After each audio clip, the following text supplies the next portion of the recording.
Per allà el 1850 es va formar el que es va crear el primer coto de caça en tota l'Albufera.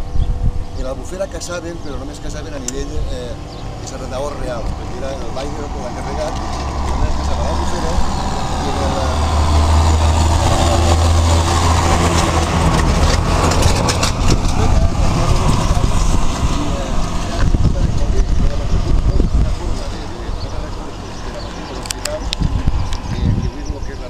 pràcticament era un hospital, era dir, doncs, bueno, anem a agarrar una zona, per exemple, la zona sud, a Can Cullera, de Cullera, que va ser allí l'Estall Narra, no sé si per allí, camí del barri de Lluches.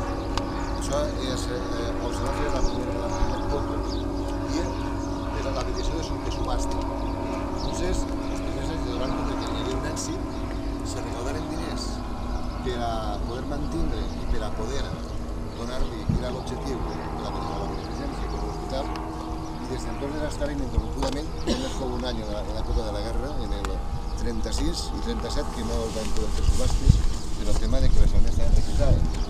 A partir d'ahir, dins de l'èxit, ara anem fent partides, primer, de la carretera de les Palmeres, el marxa dret, i després, a principi de segle, passarem ja a fer-se, com hi havia més demanda que espai tenien de cotos, es passà també a fer el coto nou. El coto nou és de la part de les Palmeres fins a lo que tanca aquesta seca va del canal, que va eixir al Perelló. O sigui, aquesta seca, si la seguim avant, aniria eixint al Perelló.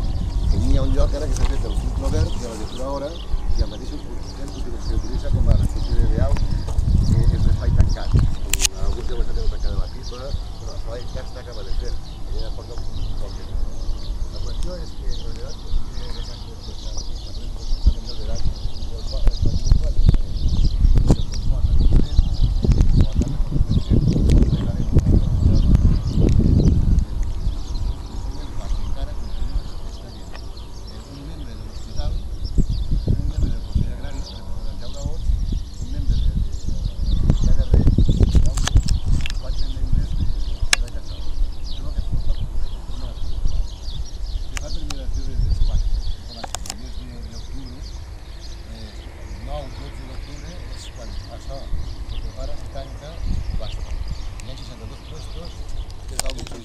negres que les teniu al costat.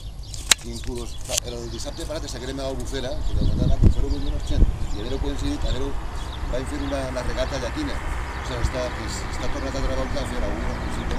Però si teniu ocasió, entreu a l'Albufera en una barca que no tinga motor i sentireu un silenci. Ja que conec algú, en l'època que estigui mirant de motor, al mig de l'Albufera, navegant en una vela llatina, el silenci és absolut. I és impressionant, si podeu us ho aconsello. Els animals que estan així estan criats i s'arriben a la gent sense cap de problema.